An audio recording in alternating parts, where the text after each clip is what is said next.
friends, hi, this is Pranay Sonu and welcome to my channel. So friends, మీకు previous వీడియోలో నేను పెద్ద దేవుని గురించి ఎక్స్ప్లెయిన్ చేశాను కదా, బట్ ఈ వీడియోలో మాత్రం చిన్న దేవుని గురించి ఎక్స్ప్లెయిన్ చేస్తాను.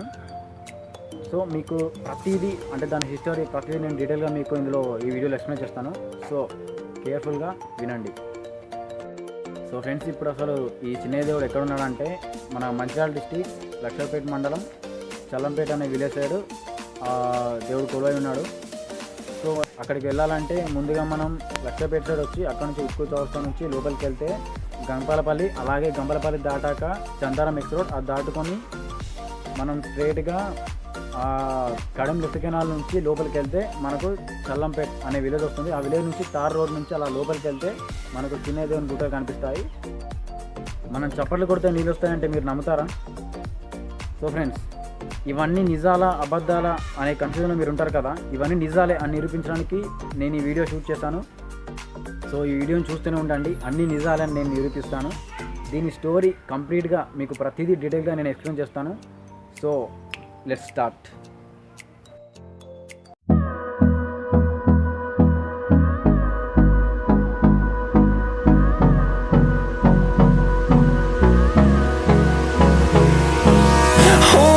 Close till I get up, time is barely on our side. I don't wanna waste what's left. The storms we chase are leading us, and love is all we'll ever trust. Yeah, no, I don't wanna waste what's left. And on we'll go,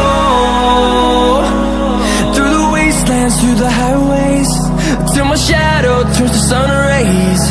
And on we'll go,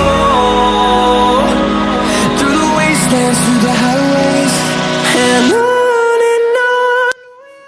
ఇక్కడ నుంచి మనం right turn తీసుకోవాలి.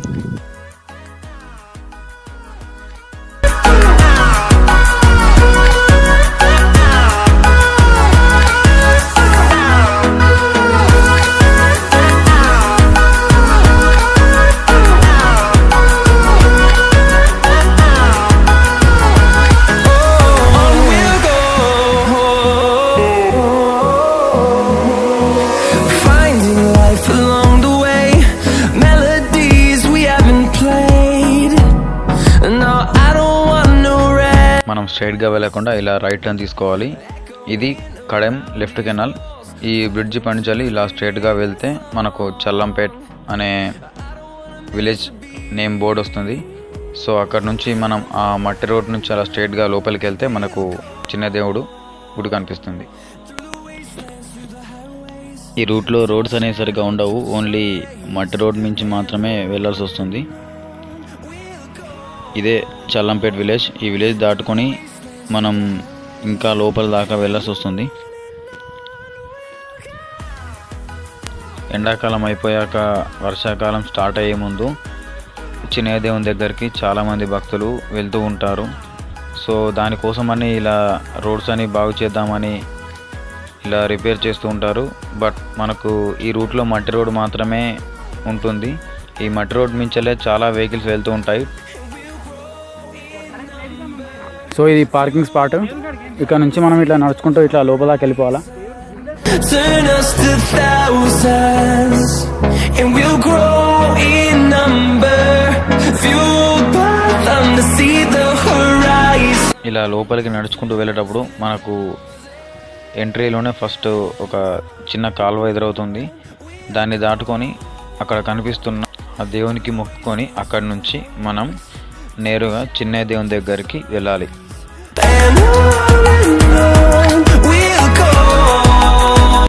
ఈ మార్గం గుండా మనము చిన్న దేవుని దగ్గరికి నడుచుకుంటూ ఇలా లోపల దాకా వెళ్ళాలి.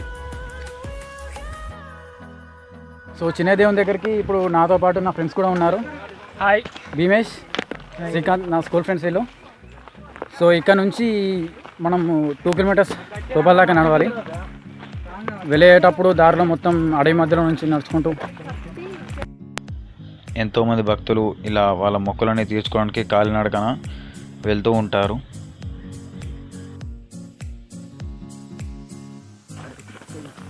నా ఫ్రెండ్ అనిల్ సంతోష్. ఈ చిన్న దేవునికి ఆదివారం అలాగే గురువారం పూజలు నిర్వహిస్తారు.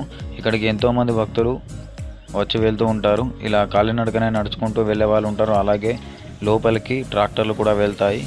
కానీ దారి మధ్యలో వెళ్ళేటప్పుడు ఇలా రాళ్ళు రప్పలు చుట్టుపక్కల పెద్ద పెద్ద చెట్లు మనకు చాలా అందంగా ఎంతో పచ్చగా కనిపిస్తూ ఉంటాయి.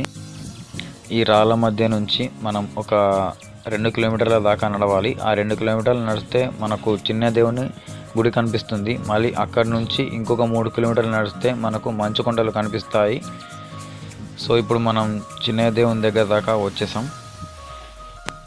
ఇక్కడికి పెద్ద వెహికల్స్ మాత్రమే రాగలవు. వర్షాకాలంలో రావడం చాలా కష్టం, ఎందుకంటే ఈ దారి అంతా మొత్తం బురదతో నిండి ఉంటుంది. సో మనం లోపల దాకా రాలేం. చాలామంది భక్తులు ఇలా వాళ్ళ మొక్కులు తీసుకోవడానికి కోళ్ళు అలాగే మేకలు తీసుకొచ్చి ఇక్కడ కోసి వాటిని వండుకొని తింటారు. ఇక్కడ అల్లు పట్టడం కూడా ఉంటుంది. సో దాన్ని కూడా ఇక్కడి ప్రజలు నమ్ముతారు. అనారోగ్యంతో ఉన్నవాళ్ళు అలాగే మొక్కులు చెల్లించుకోవడానికి వచ్చిన వాళ్ళు ఇక్కడికి చాలామంది వస్తూ ఉంటారు. అనారోగ్యంతో వచ్చిన వాళ్ళకి ఇక్కడికి వస్తే వాళ్ళ ఆరోగ్యం బాగుంటుందని వాళ్ళ నమ్మకం. ఇదే ఆ చిన్న దేవుని గుడి. ఇలా లోపలికి వెళ్ళి వాళ్ళ మొక్కులన్నీ తీర్చుకొని దేవునికి నైవేద్యాన్ని సమర్పిస్తారు.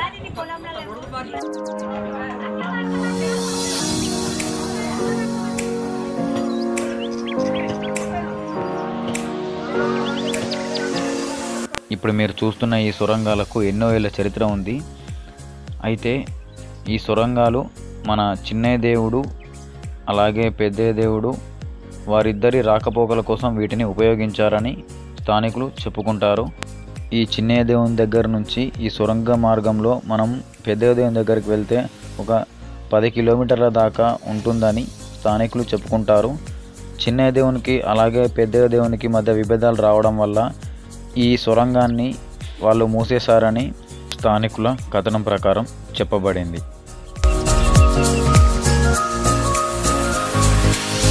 ఇక్కడ మన మొక్కులన్నీ అయిపోయాక ఇక్కడ నుంచి మనం మంచుకొండల వైపు వెళ్ళాలి.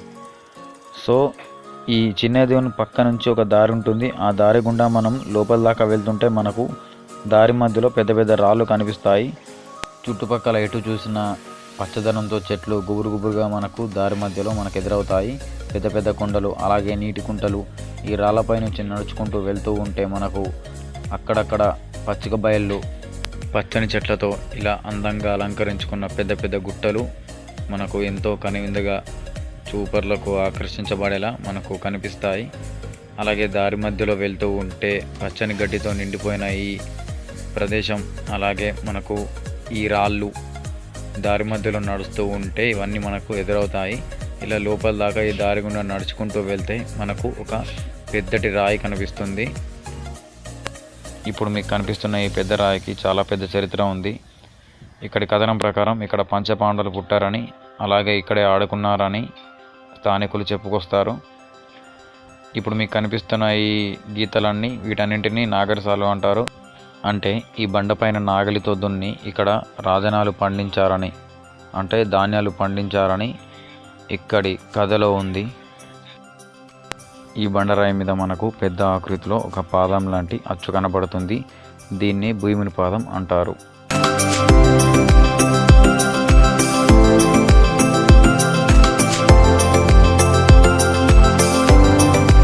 ఇక్కడున్న నీళ్లు ఎక్కడి నుంచి పుట్టుకొస్తాయో కూడా మనకు అర్థం కాదు. ఇక్కడి ప్రదేశంలో పాండవులు ఆడుకున్నారని అలాగే ఇప్పుడు మీరు చూస్తున్న ఈ కుంట ఉంది కదా, ఈ కుంటనే కొల్లుకుంట అంటారు. ఈ కొల్లుకుంటలో ఇక్కడే పంచపాండవులు స్నానం చేశారని ఈ నీళ్ళలోనే ఆడుకున్నారని ఇక్కడ వారి పాదం అచ్చులు ఉన్నాయని ఇక్కడున్న భక్తులు అలాగే ఇక్కడున్న స్థానికులు నమ్ముతారు. ఈ ప్రదేశంలో ఒక జారుడు బండ ఉంది. ఆ జారుడు బండపై నుంచి పంచపాండవులు ఆడుకున్నారని ఇక్కడి కథలో తెలుపబడింది. ఈ బండ ఎక్కడ దాకా పరుచుకుని ఉందో అక్కడ దాకా ఈ బండలపైన గొర్రుసాలు ఉన్నాయని ఈ కథలో తెలుపబడింది. ఇది మహాభారతం నుంచి పుట్టిన ఒక కథ.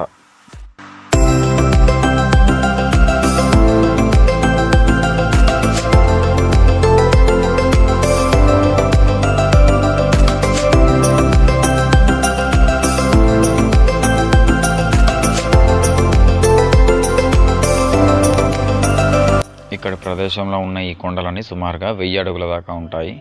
అలాగే మనకు అక్కడ కనిపిస్తున్న ఆ నల్లటి బండలు ఉన్నాయి కదా, వాటినే మంచు కొండలు అని అంటారు. ఆ మంచు కొండలున్న ప్రదేశం అంతా దట్టమైన అడవితో అలాగే పెద్ద పెద్ద చెట్లతో నిండి ఉంది. ఈ చిన్నయ్య దేవుని గుట్టలు పెద్దయ్య దేవుని గుట్టల వరకు విస్తరించి ఉన్నాయి. పైనుంచి వచ్చిన నీళ్ళన్నీ ఈ కొల్లుగుంటలో పడి ఈ కొల్లుగుంట మొత్తం నిండి అక్కడ నుండి ఆ నీళ్ళన్నీ జారుకుంటూ అలా అడవిలోకి వెళ్ళిపోతాయి. అక్కడి నుంచి అవి అలా చిన్న చిన్న కాలువల రూపంలో నీళ్ళన్నీ జంతువుల కోసం తాగడానికి అన్నిటికీ ఉపయోగపడతాయి. ఇక్కడ బటర్ఫ్లైస్ చాలా అంటే చాలా ఉంటాయి. మళ్ళీ మనం మంచు కొండల వైపుగా వెళ్ళాలి. ఇక్కడ మనకు కనిపిస్తున్న ఈ చిన్న దారిలో నుంచి మనం మంచు కొండల వైపు వెళ్ళవచ్చు. అసలు ఆ మంచు కొండలు ఏర్పడడానికి ముఖ్య కారణం ఏంటంటే, మహాభారతం ప్రకారం కుంతీదేవి సంతానం కోసం తపస్సు చేయగా శివుడు ప్రత్యక్షమై కుంతీదేవి యొక్క భక్తి ఎంతటిదో తెలుసుకుందామని కుంతీదేవికి ఒక పరీక్ష పెట్టాడు. కప్పలు చేపలు ముట్టని నీళ్లు, కుమ్మరి చేయని కుండ, అలాగే దాసధాన్యాలు అంటే సహజంగా పండిన ధాన్యాలతో నైవేద్యం చేసి పెట్టమని కోరాడు. అప్పుడు కుంతీదేవి శివుని ఆజ్ఞకై తన గుండెలపై కుండను తయారు చేసింది. అలాగే సహజంగా పండిన ధాన్యాలను తెచ్చింది, కానీ నీళ్లను మాత్రం తీసుకురాలేదు. నీళ్ళ కోసం వెతికి తను సొమ్మసిల్లి పడిపోగా శివుడు ప్రత్యక్షమై అప్పుడు బండారాలపై నుంచి నీటిని కురిపించాడు. ఆ నీటిని తీసుకొని శివునికి నైవేద్యం వండి పెట్టింది. అందువల్ల శివుడు ఇచ్చిన వరంతో తను పంచపాండవులకు జన్మనిచ్చింది. అందులో పెద్దవాడు అయిన ధర్మరాజు పెద్దయ్యగా, చిన్నవాడు అయిన భీముడు చిన్నయ్యగా కొలువుదీరారు. ఈ పెద్దయ్య చిన్నయ్య దేవుళ్ళిద్దరూ గిరిజనులకు ఆరాధ్య దైవంగా ఉండిపోయారు. ఈ ఇద్దరి దేవుళ్ళను నమ్ముకుంటే వాళ్ళ కోరికలు తీరుతాయని ఇక్కడున్న భక్తుల నమ్మకం. అలాగే గిరిజనులు ఈ దేవుళ్ళని చాలా ఆరాధిస్తారు. ఈ కథే దీని అసలు చరిత్ర.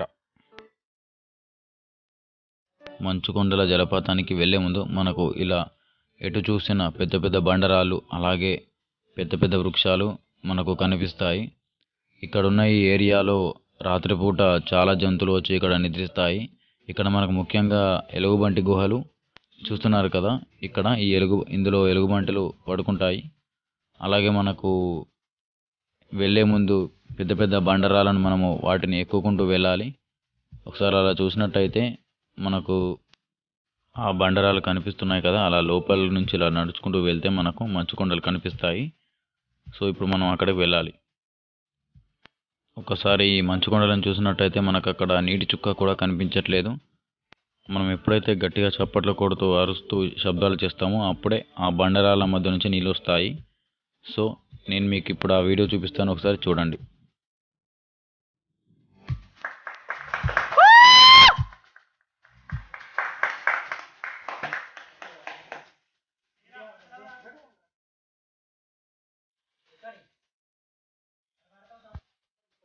కొట్రా ఒకసారి కొట్రా గట్టిగా అరుచుకుంటా. శ్రీకాంత్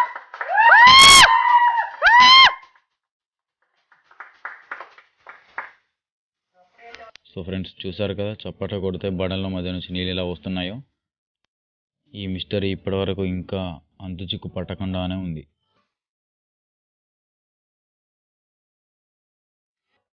సో ఇవే మంచు కొండలు. పెద్ద దేవుని కంటే ఈ ప్లేస్ ఇంకా చాలా బాగుంటుంది. చిన్న దేవుడు మనం ఎంత గట్టిగా క్లాప్స్ కొడితే అంత వాటర్ ఇక్కడ నుంచి వస్తాయి. ఈ వాటర్ కూడా చాలా కూల్గా ఉంటాయి. సో ఇది చాలా బెస్ట్ ప్లేస్ అని చెప్పచ్చు. చాలా బాగా ఎంజాయ్ చేయొచ్చు ఇక్కడ. ఈ మంచు కొండల పక్కకున్న బండల చుట్టూ పెద్ద పెద్ద తేనె చెట్టలు ఉన్నాయి. సో అక్కడికి వెళ్ళిన వాళ్ళు కొంచెం జాగ్రత్తగా ఉండండి.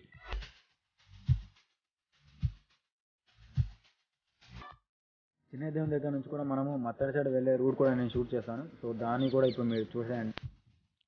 చిన్న దేవుని దగ్గర నుంచి చల్లంపేట విలేజ్ దాటాక లెఫ్ట్ సైడ్ వస్తే ఇలా మనకు మట్టి రోడ్ కనిపిస్తుంది. ఆ మట్టి రోడ్ నుంచి ఇలా మనం మత్తడి లోపలికి వెళ్ళవచ్చు.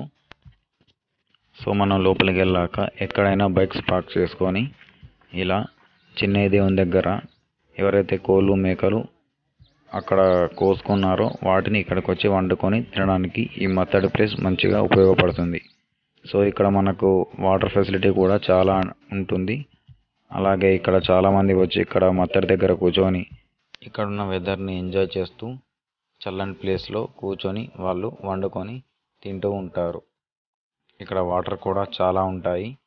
సో చూస్తున్నారు కదా. సో ఫ్రెండ్స్ చూసారుగా ఈ వీడియో డెఫినెట్గా మీకు నచ్చిందని అనుకుంటున్నాను. అలాగే ఇక్కడ ఉన్న ప్లేస్ కూడా మిమ్మల్ని చాలా అట్రాక్టివ్ చేసిందని అనుకుంటున్నాను. సో నా ఇన్ఫర్మేషన్ అంతా మీకు నచ్చినట్లయితే, అలాగే ఈ వీడియో కూడా మీకు నచ్చినట్లయితే కింద కామెంట్ బాక్స్లో కామెంట్ చేయండి. అలాగే ఈ వీడియోని షేర్ చేయండి అండ్ నా ఛానల్ మాత్రం తప్పకుండా సబ్స్క్రైబ్ చేసుకోండి. Thank you friends, bye.